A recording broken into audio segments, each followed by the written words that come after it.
lot of people have this air of like dark and brooding and we wear all black, and yeah, we wear all black, but I'm also, don't take myself so seriously. It's entertainment. I'm having the time of my life, and the band, we're enjoying ourselves.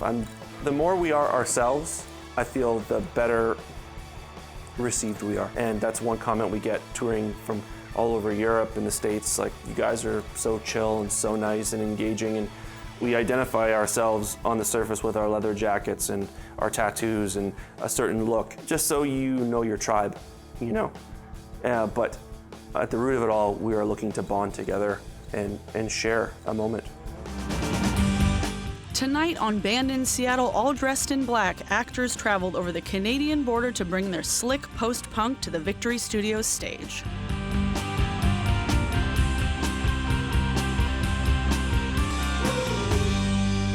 Welcome to Band in Seattle.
Away. One thing I could say about that song, I got to see actors play that song before I was in the band. And when I saw them the first time, they opened with that song, kind of like we still do.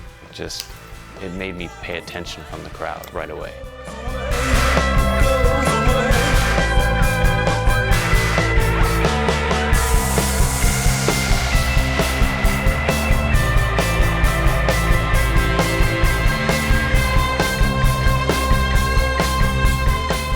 I think I knew from a really young age that I connected with music. There was something visceral about it. I was an only child. I liked drawing and doing things on my own, and I felt immediately connected to that, to rock and roll and to the energy of it. Started off, I was playing in heavy metal bands, just guitar, and then I started singing in a cowpunk band called Saddle Sores, getting into the mid-90s. We played here in Ballard even. And then I started doing a band called Speed to Kill. That's where I started singing kind of more my own songs. We flirted with certain levels of success. That turned into a band called TB Heart Attack, which the music changed a little bit and got a little closer to what I was wanting to do. And then I kind of got disillusioned with the music industry after having so many close encounters with great opportunities that never came to fruition. And listening back now, I hear, oh, the music wasn't good enough.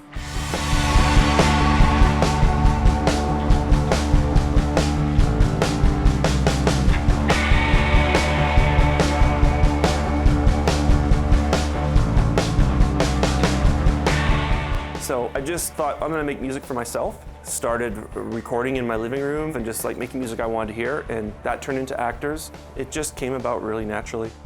I just decided I want to express myself in different ways, and I just tried to learn from all the artists that I really admired, like David Bowie and David Bowie.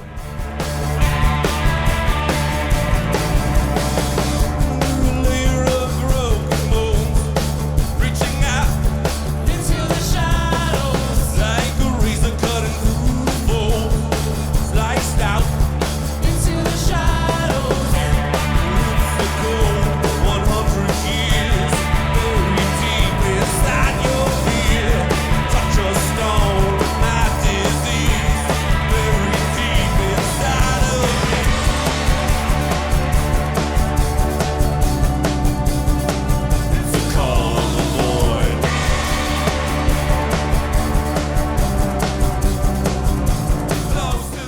Jason likes to usually work. He'll almost complete a song on his own, and then he'll bring us in to record parts. So the songwriting process for actors, lyrically, I'm an open vessel waiting to hear phrases and song titles and in my everyday travels.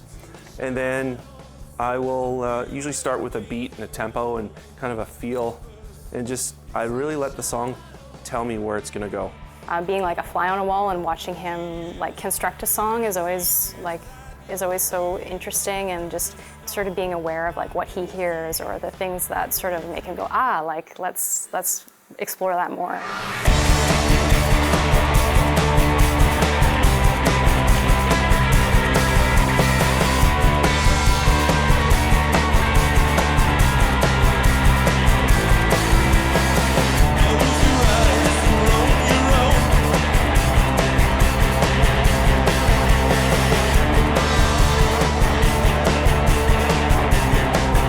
From 40 on, my life's been amazing. Finally got the record deal. I'm a full-time music producer for 5 years now. It just turned into music full-time. It's like I'm a walking billboard of follow your dreams and never give up.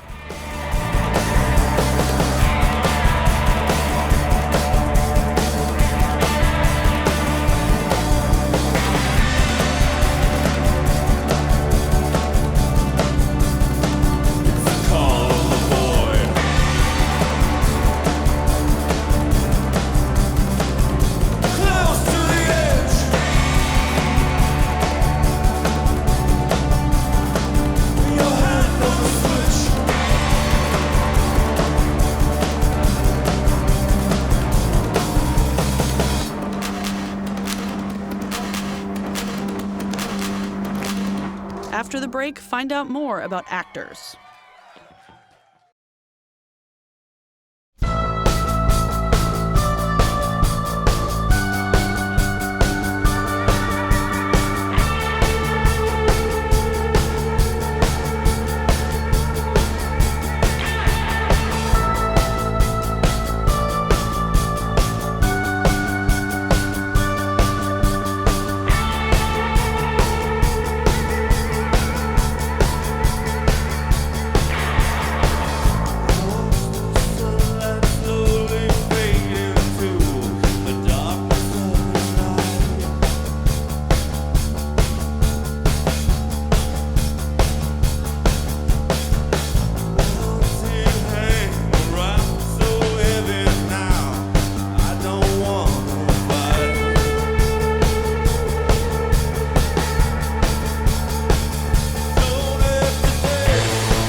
Dance. That was the last song for the record. I was stuck and I didn't have a last song other than a beat and some guitar parts.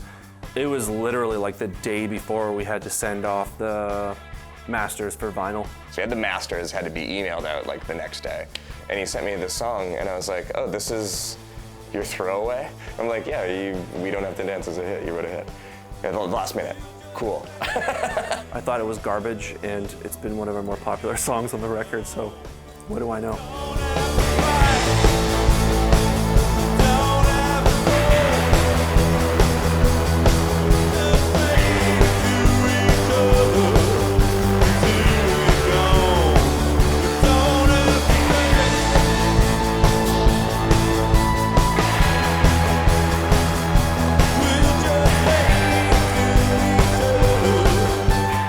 There's definitely the chemistry between the four of us, the timbre of our voices, and like the instruments we play, and like how we play our instruments. There's like amalgamation of all those like textures and colors that definitely make up like actors. That's special.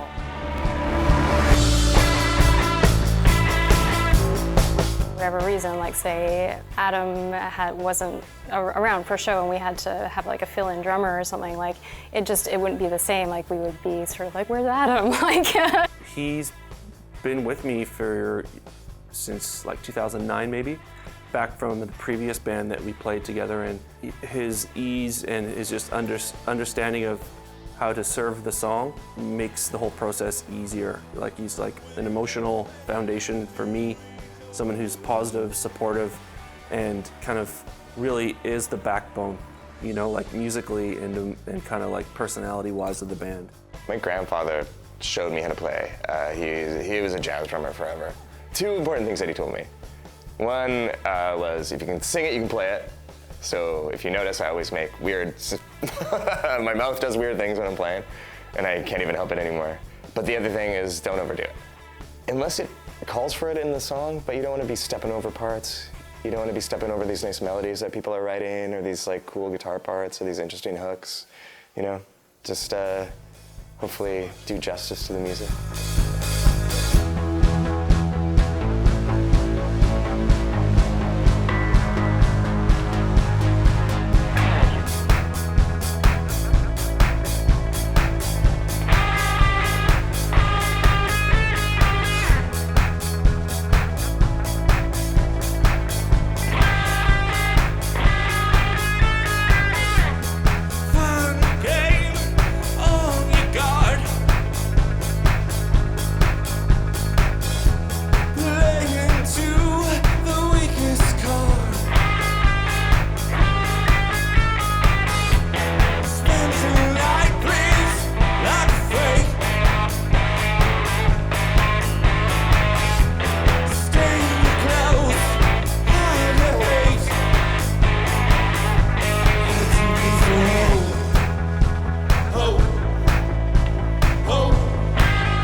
As a whole. There is another single from before the record, and again, it just was a really fun song with playful lyrics, and we really enjoy singing it. We get to all do a gang vocal in it. the gang vocal where we sing "How Deep Is the Hole" all together is quite powerful. How deep is the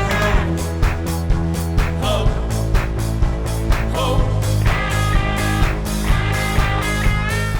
There's harmonies on the record or doubling up.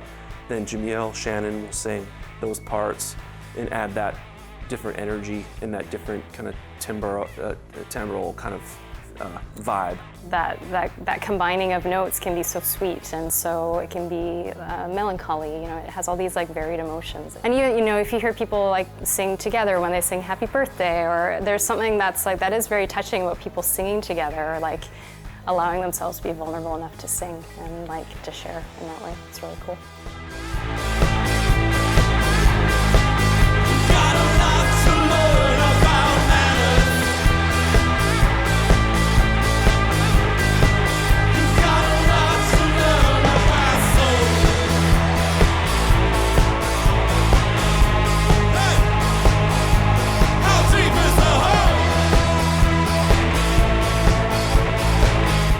When we return, uncover more about actors.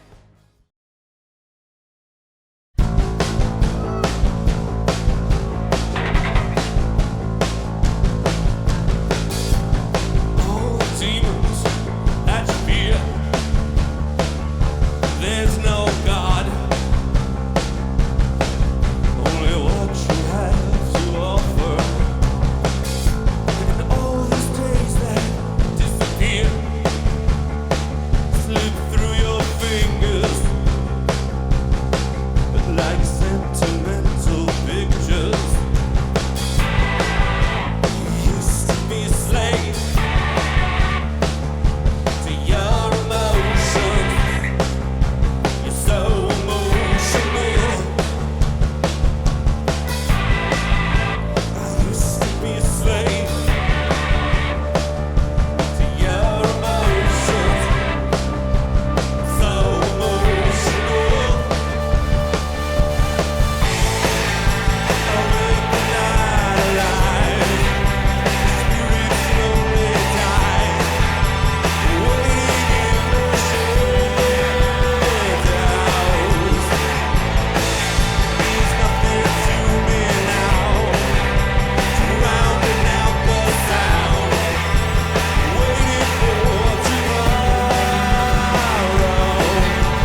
Well, he's the dark horse in the band.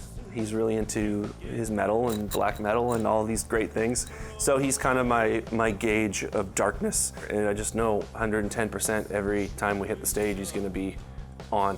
It's really fun to play with him because he's so good and digs in so much to everything that it makes my job 100 times easier. And it's fun. I get to look at him on stage. He's very serious. I try to make him laugh.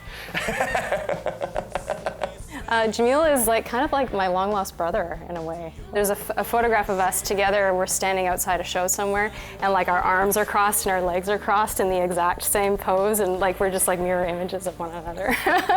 I did take lessons when I was really young, but the teacher I had, he had some bass book or whatever. He's like, "Here, I want you to learn how to play Mary Had a Little Lamb."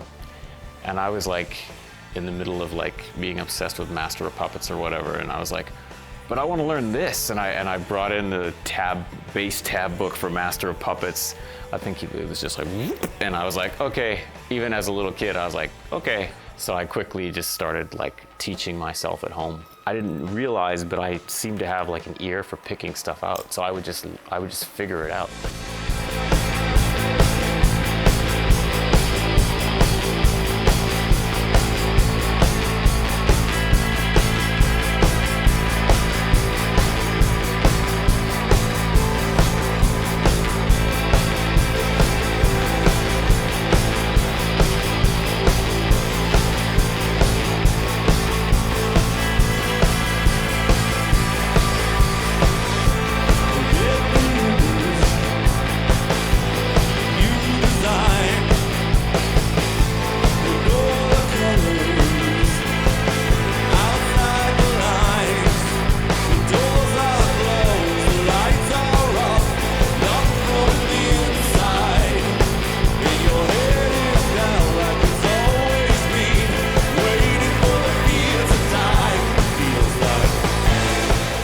Shannon was the last to join the band. We'd known each other for years as acquaintances, and I knew she was very musical, and I could see there was something there that she was trying to express, and I thought, how do I take advantage of that? So I asked her to join us on stage. Yeah, my introduction into the Vancouver music scene and knowing the bands through that was through working through photography. Over the years, photography evolved to design and tattooing and things like that for me as well. So music has always sort of been connected through the arts for me. But up until 5 years ago, I had not actually been in a band, even though I was musical. I remember Jay called me at work one day and he's like, "I have an idea." So we had been DJing this vinyl night together at a diner that's in Vancouver. And then soon after that, Jay had invited me to join Actors for a show, and then it felt great. It felt really natural. I hadn't had a lot of experience performing at that time, so I was nervous for sure, and but I wanted to do well, and my anxieties can't get in the way. I have to get up there and do what I'm supposed to do. I don't want to let Jay down. So he came out and did one show with us, and right away the songs felt different, having a female energy in the band on stage for us and for the audience, and it felt proper.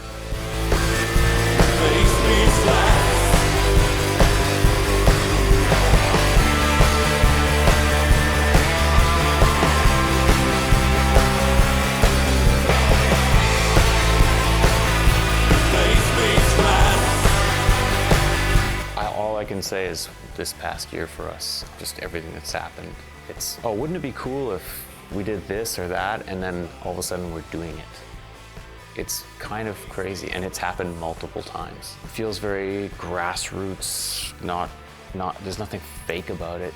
We're just doing what we do, and it's somehow resonating with people and just slowly building. It's not like overnight sensation or something. It's just slowly building. And I feel like we're putting in the work,